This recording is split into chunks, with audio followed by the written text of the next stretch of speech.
In today's episode, author and quantum physicist Dr. Amit Goswami helps us to discern the difference between I-ness versus Me-ness when referring to the self.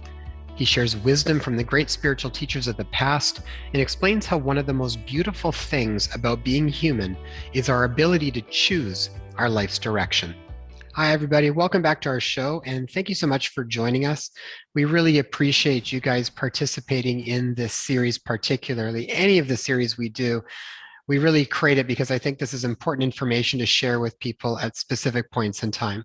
Right now, this series on Know Yourself, I think, is at the absolute utmost importance for all of us to pay attention to. As you'll hear the different guests, they will break down different parts of this that they think are very important for us to understand and for us to contemplate on so that we come to our own understanding of what these questions mean. So I hope you guys are enjoying this series. We've very much enjoyed talking to all of these different guests, and Tay and I will contemplate on these questions as well. And it's been really fun when we re-listen to the episodes after, when I'm kind of cleaning it up a little bit for you guys to listen to, or putting together the promo slide of different questions. It's really fun work to be immersed in because it's constantly causing us to have to reevaluate things and relook at things and just contemplate different questions. These are really important. Whenever you pose questions, you open up the door to more answers, right? So this series is very much, and the last stuff we've done has been a lot around sort of knowing ourself more, different aspects of medicine and healing. And a series that we are putting together now that will come after this one is going to be specifically on cleansing and detoxification of the body, basically clearing the pathways to health. This has been questions a lot of people have been asking about. How do I clean my body out? There's been so much information around just the importance of your innate immune system and strengthening that in so many different ways. Detoxification can play a big part of that. What do we need to be aware of? What are some of the best practices that we can do to clean our body out? Specific supplements and protocols. I want to get into all of that stuff, and I want to do a deep dive on all the different layers of detoxification. So we're going to be putting that together once this series is done. So stay tuned for that. We're going to have some really amazing guests for that too. I'm excited for that piece of it. Now, for today, I brought back Dr. Amit Goswami. So if you're not familiar with Dr. Goswami, I've interviewed him a couple of times now. He's been one of the people that I've paid attention to for probably about 20 years now.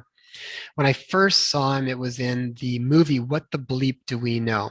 So I don't know if you guys remember that, but that was way back when, where I feel like when that movie came out, it kind of blew everything out of the water as far as what we thought was possible, kind of around manifestation, around health, the significance of mind-body medicine and spirituality, all of these pieces and how they all play together, how our thoughts and how our emotions impact our physical health.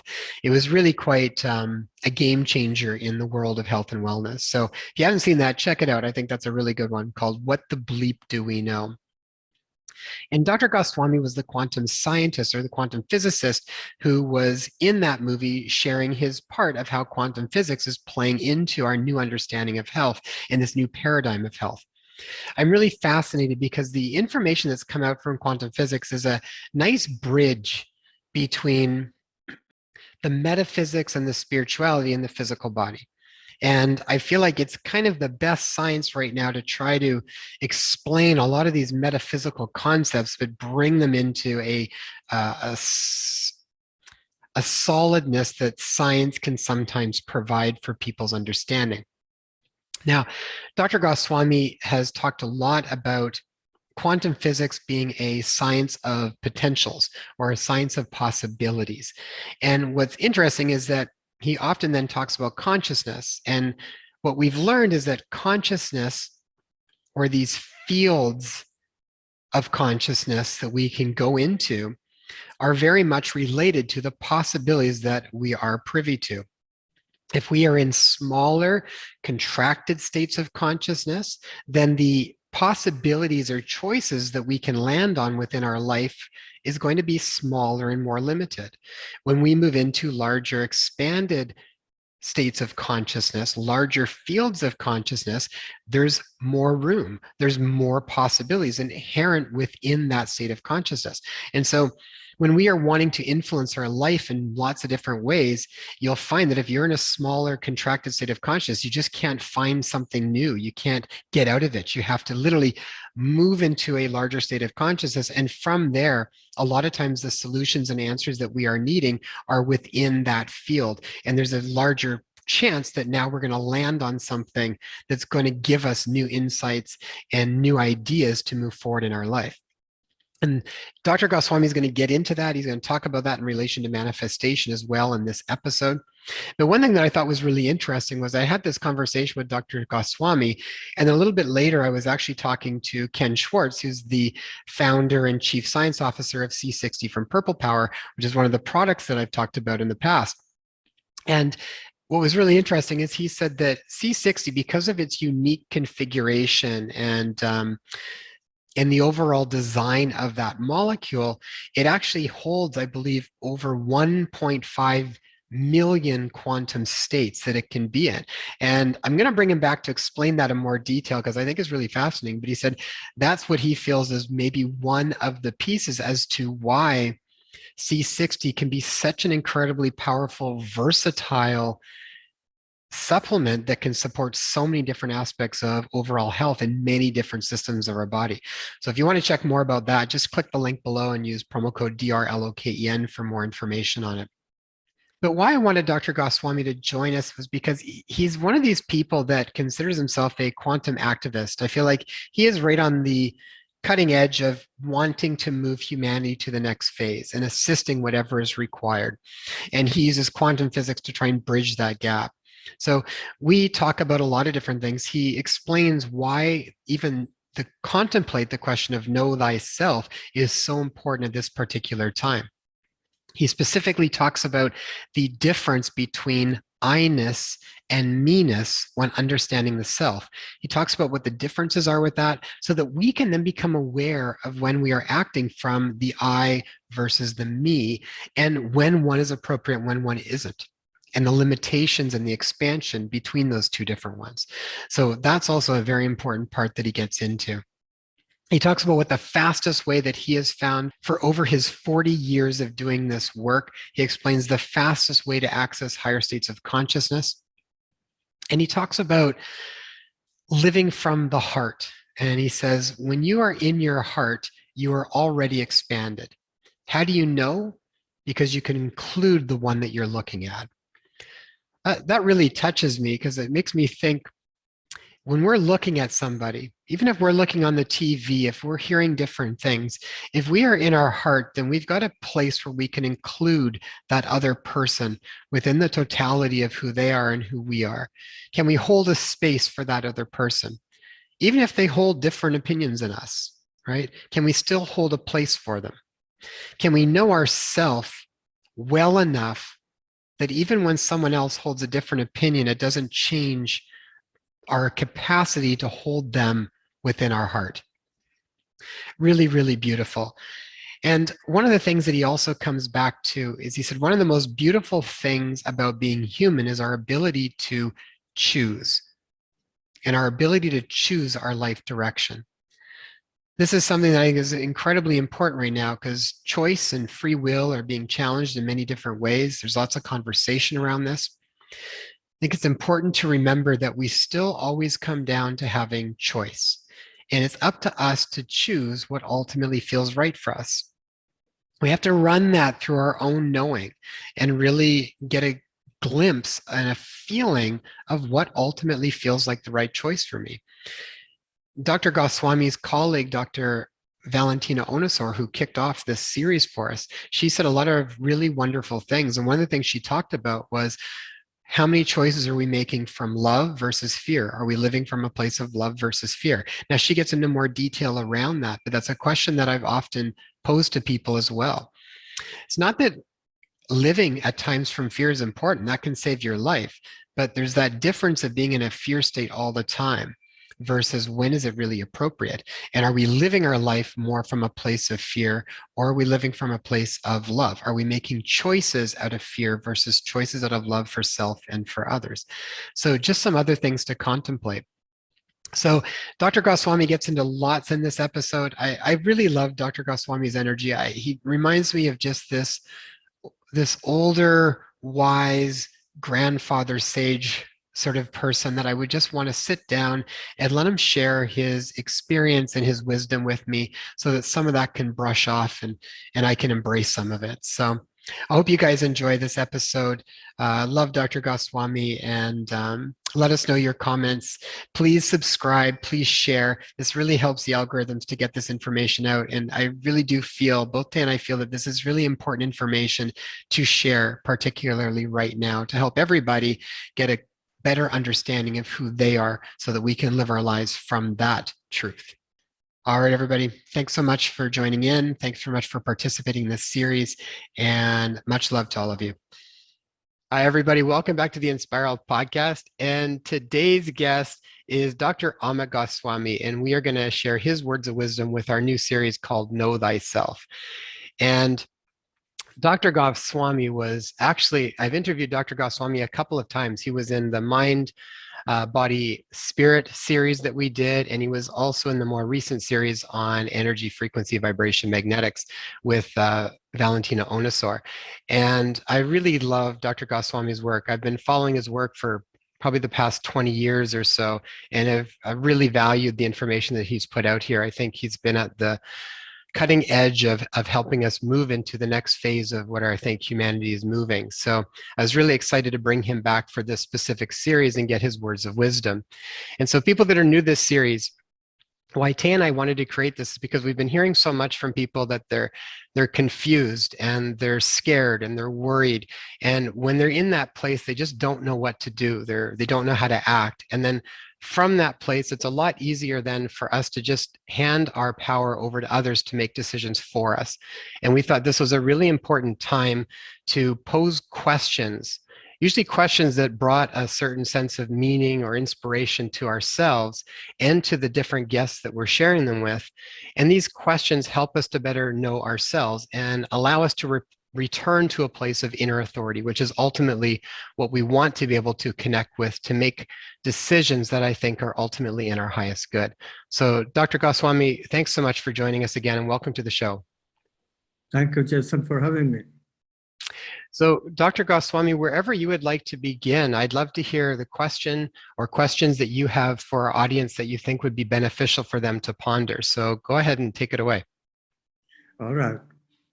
Hello, everyone. This question, know thyself, or statement, know thyself, admonition, what you call it, is very timely for this particular age, information age, a rapid decline of what we have known as civilization all through our 7,000 years or 10,000 years of it.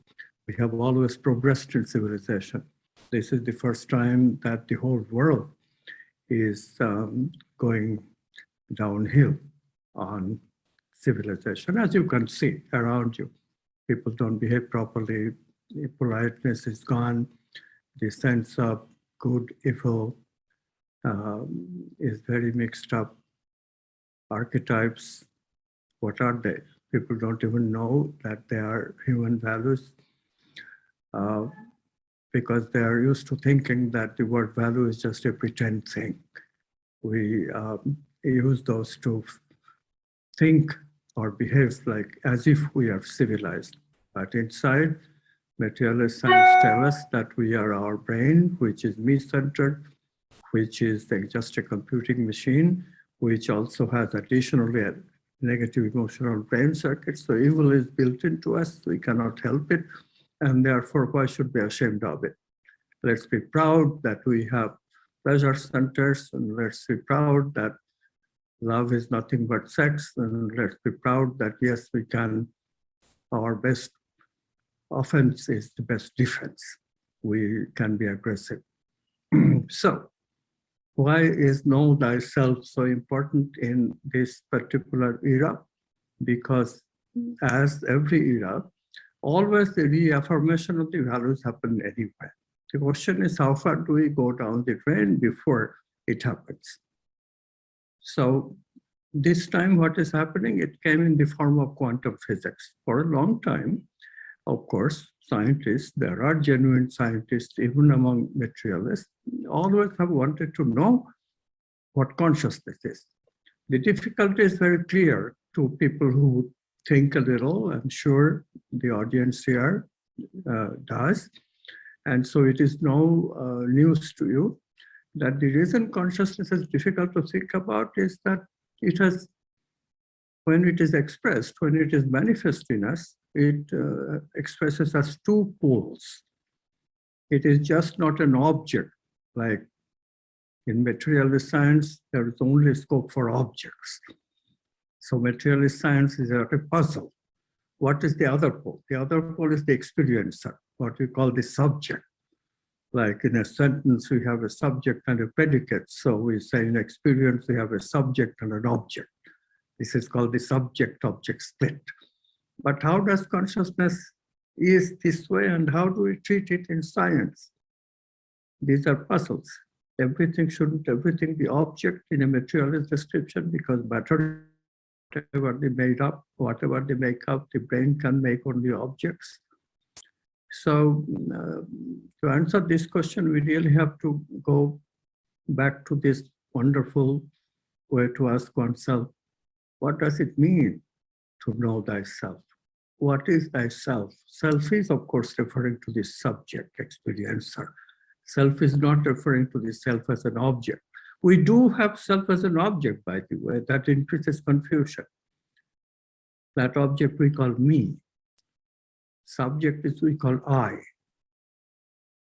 And as you know, if we make the I very conditioned and very much the same always, then the I just becomes like me. But because I have more scope, I can always create myself a little better, recreate myself, right? You have heard that Abraham Maslow's big phrase, self-actualization. Self-realization is a word that spiritual people use very much.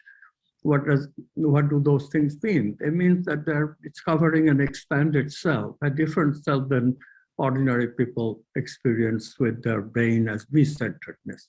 So we can stay with our brain, but we also, obviously, because these people are talking about experiences, and people like, look, some of these people who talk about know thyself are really great people. They're great philosophers. You can trust them. They are not talking from emptiness. Buddha, Jesus, this kind of people don't talk empty words. Their words mean something. They come from their deepest experiences. And those are the people, the same bent philosophers, great philosophers of today. They exist, you know, Sri Aurobindo, and similar names in the West, all spiritual. They are Desardam, the major one. They talk the same language. Know thyself. What is the self they're talking about? They believe that if you expand on the idea and really start investigating the self, you will also discover easily the expansion of consciousness. You experience it, you just don't think about it. When you look at a sunset, when you look at a flower, when you look at your loved one, look how you feel. You feel like you care about these things. Why do you care? Because you feel like they're part of you. We say the self has expanded. You have an expanded sense of the self. Now it is also true, the other side is also true. The other side is not untrue. When a schizophrenic thinks of himself as a megalomaniac, or a psychopath or sociopath thinks the same way, or even a materialist scientist say that I know all about consciousness because I know about computers, that all knowingness of very limited knowingness of people, that also happens. And that is the expansion of me. That expansion of me instead of expansion of the I is the problem. And it really can be a problem. And today, most people are experiencing this expansion of me. Look, I'm not saying that everybody has to be schizophrenic or everybody who doesn't agree with me has to be a psychopath or sociopath. No, not at all. But if this phenomenon exists, which we know do exist in those people, and if this other phenomenon also exists, and we know these people are of the highest possible decency or soulness that we can ever have, there is just no doubt that the poles are important to remember. Okay, one pole is hugely expanded sense of the self that includes others in a loving way. And the other is a hugely expanded ego, me, which looks at the world as what I have conquered. I am the Lord and Master of the world, the final state of megalomaniac. And then ask yourself, okay, what is your deluded one? Or you want to be one which eludes you right now, but does never deludes you. It eludes you because you realize, okay, I only experience them occasionally, but it is beyond my experience usually. Now, here is the good news. How did quantum physics is changing the equation of the usual helplessness of scientists to include subject in their equations? Because quantum equations turn out to be a very special equation. When you solve equations, usually you get an object, concrete object. We have been using Newton's laws to calculate objects for a long time, their behavior. And the objects always have deterministic behavior that you can define. This is why scientists love them, because it's a very wonderful science with which help we can predict. In quantum physics, we can also predict, but we can predict only probabilities. Why? Because the objects are not like concrete objects. They're objects of possibility. There are waves of possibility which can expand in possibility and become many possible things all at the same time, except not in manifestation, in possibility. This is the thing. Only when we experience they become manifest and they show up only one of the facets of all the possibilities that somebody must be choosing. And there is no acceptable alternative except to say that consciousness chooses. How does consciousness chooses? From possibilities existing in everybody's brain. So consciousness must be the same one. Yes, I'm saying it, a very mystical statement. Same one for all of us. Don't worry, it cannot be manifest that way. Only in the unmanifest. Remember, objects are possibility only in the unmanifest, only in possibility. So consciousness also this oneness only in possibility. Okay, so don't worry about it. Manifestation, we are always separate. Our separateness also has validity. So this is the thing. When ancient people thought about oneness, they thought it lasts always. Even in manifestation, it is oneness. And certainly, for some people, they feel that way. Their love is so great. They include so many people that you could not blame them in thinking that, yes, consciousness can, in principle, engulf everyone. But it isn't that way. The fact is that we can never really include everyone. We can include only a very limited number who are interacting with us in the given moment. Others who include only our thinking. Even the greatest mystic cannot include anyone but the ones who are correlated with him. The ones, this is the quantum concept. A subtlety is there. Unless you are correlated, you cannot ever experience oneness. Experience of oneness is the capacity of signalless communication. Experience of oneness is the capacity for non-locality, ESP. And you cannot have ESP unless you are correlated with someone with local interactions. Local interaction can happen face-to-face. It can also happen through internet, but some kind of local interactions. And so this is why I'm completely confident in saying, although I never met Jesus or Buddha, but completely confident in saying, no, they could not experience everybody to be included in their consciousness in a manifest way. But it is true that their consciousness remained expanded, because I have been gradually improving my consciousness, and through my life I have seen, and I have been at it for 40 years, so don't expect miracles, but in 40 years I have improved quite a bit. And so my consciousness is quite expanded. And so I can project from this. I can project Jesus's consciousness and Buddha's consciousness and really still marvel at, okay, so how much wonderful openness they had. Because my consciousness, to be honest, does close up sometimes. Does close up. Cannot intrude. When I go to the bathroom, I cannot feel so expanded as when I look at the sky or as when I look at you. Those people never had that problem. How does the Zen master go to the bathroom? Zen master go to the bathroom with the same expanded consciousness as he enjoys when he's not in the bathroom. Not for Amit Goswami, so I have not been there yet, but I can. And this is the thing. So what are you scared about? You know who I was 40 years ago? I was just like you. If I could do it, then you can do it too. This is the point. This is the reason I am answering this particular inquiry. Know thyself. See, there's also one more thing I want to tell you. This is the second question.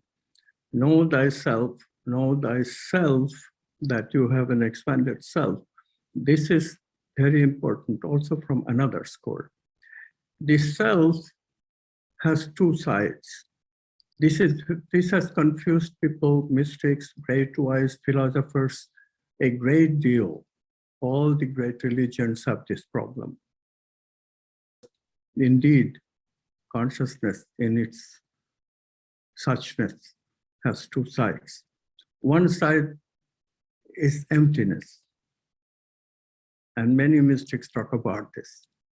And the other side is wholeness. Many mystics talk about this too. Every religion has this concept, and they all get confused about it. The philosopher Wittgenstein, great philosopher of the last century, he said it for me, and that is, I think, the correct approach. He said, whereof we cannot speak, thereof we must remain silent. Now, you know, when you are in emptiness, you cannot speak. Your speaking is also muted. Everything is empty. And we should know that. So where that is, what that is a foolish question to ask. This is what the quantum science that we are discovering is telling us. Quantum science starts with fullness, wholeness. Consciousness is the whole. Not consciousness, the creator, not consciousness, this, that. Yes, consciousness chooses, but consciousness does not create the possibilities. Consciousness does not need to. We don't have to know who created the possibilities. Possibility just is. Why can't we just accept possibility just is? Potentiality just is. No explanation is necessary. Out of potentiality, everything comes, manifests. Quantum physics gives us the secret of all that manifestation. This is why so many people are studying quantum physics simply to find out, okay, how do I can manifest my motor car? Can I manifest a new great electric car, Tesla, for me just by thinking about it, just by intending it? But that too is a vain question, because material objects will be material objects. They will be like conditioned objects as Newton predicted, because that too is part of quantum science. We become conditioned for very bulky material objects. They cannot really do this trick of going out of action, become possibility, and then you can manifest it in your house instead of manifesting in the car owner's slot. It does not happen that way, never will happen that way. Well, okay, not never, because quantum physics does say that it can happen, but it takes 10 to the power 52 years. Figure that one out. Long, much longer than the life of our universe. So don't worry about such things. What you can manifest is possibilities of being you, because you are subtle, you are not gross like matter, especially thoughts and feelings. If we concentrate on feelings, that's the easiest way to expand your consciousness. You know, I was very head-centered, so I tried years and years and years to have this quantum leaps of consciousness where you get a second with the wholeness, if you are so lucky. That's the moment of creative discovery. And I have had those experiences in my life. I have been very fortunate. But you know, it's only a few seconds and you work so very hard for that state. Whereas with your heart, it's just so simple. It's so simple. You are in your heart and you are there already expanded. How do you know? Because you can include the one that you are looking at. If that one is alive, dead also, but who cares about dead objects? But if it's a flower, if it's a loved one, or if it's an audience, it does not matter. You include them. It's an amazing experience. So this is the thing. We can go for being whole with people. We are not separate. The megalomania is not necessary because we can also love people with expansion and include them in my I experience. I don't have to be me. If I give up some of the time, the me-ness, and go for the I-ness, look at what can happen. And it's okay to fluctuate between this expanded I-ness and the me-ness. Me-ness never needs to be expanded. All the me-ness need to do is to be ready to remember all the things that you have memorized in your brain, because those are needed for every creative endeavor. When I write about ideas, then I need the language, I need my past learning about quantum physics, I need my philosophy learning, I need my thinking ability. When I look at somebody, I need to think, what have I done with this person before? I need to know these things. Otherwise, you are suffering from dementia. You know all that. You don't want that. So you need your ego. You need the me-ness. But you don't need it any more than you need the expansion. You need the expansion for creativity. You need the expansion for new feelings, new thinking, new intuitions, the new experience of you. So now know thyself has a meaning for me. I hope you'll want to share. If you know thyself in the way that I'm talking about, then there is no end to this knowing. You can go forever in this exploration, deeper and deeper aspects of wholeness that is within you. And what a life that would be, because as you do that, all conflicts begin to disappear. And that is where the biggest strength comes from. Because what conflicts, what me-ness cannot conquer, this expansion, this love can conquer. This is the greatest mystery of existence. And I hope you will share that with me. Thank you. When you talk about the infinite possibilities and how that plays out and manifests in our life, it totally brings me back to thinking about some of the teachings from Dr. David Hawkins when he would talk about, we often think that the world works as A plus B equals C, because that's what we sort of see in our material reality. But he said, what you got to remember is what supersedes all of that is the field or the state of consciousness that everything is taking place in. And very much in line with how you describe it. So what we really can focus on, and probably the thing that's going to have the most benefit, is constantly individually, how do we expand our field of consciousness? From that, we will have more of the possibilities that are available to us, and then we'll land on one that's going to likely be more beneficial for us. Yes. And you mentioned David Hawkins. I often quote him in my books. And he is one of my heroes, absolutely. Yeah. Great guy. So if I narrow down a couple of the questions here, then just for people to kind of round out, I say based on our discussion, and correct me if you want this a little bit differently, but I'd say first question would be, who is the self in Know Thyself? So to contemplate on that. And then the other part that sounded in alignment with how you were explaining it would be, what's the difference between me-ness versus I-ness? And to be able to contemplate on those two concepts and see where that lands for people. That would be very, very good. And of course, the thing to notice is that the I-ness gives you a sense of happiness. Me-ness does not usually bring a sense of happiness, usually bring a constriction, however, in which state we become a little megalomaniac and therefore desire that everybody caters to me. I am the most important person. And if I get to do that, then molecules of dopamine comes in my brain, and that gives a sense of euphoria. And that too is a huge problem. Why the brain was built this way, I cannot answer, but this is the way the brain is built, maybe because of its history of survival struggle and all that evolutionary process. But this complicates things. A person who is a bit megalomaniac or psychopathic that way will actually, if he can subdue somebody, if you can make somebody afraid of himself, or if he can somehow gain somebody's admiration, they get that euphoria.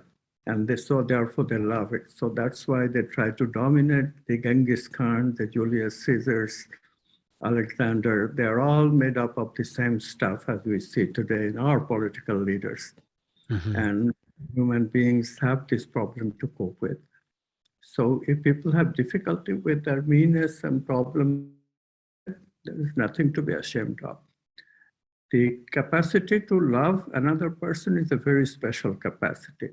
And this is why we should be equally glad that yes, in spite of all this, love is also built in our life. The opportunity of loving a woman, loving a partner is just so huge. Loving the parents, loving the children, loving friends. This is just so huge.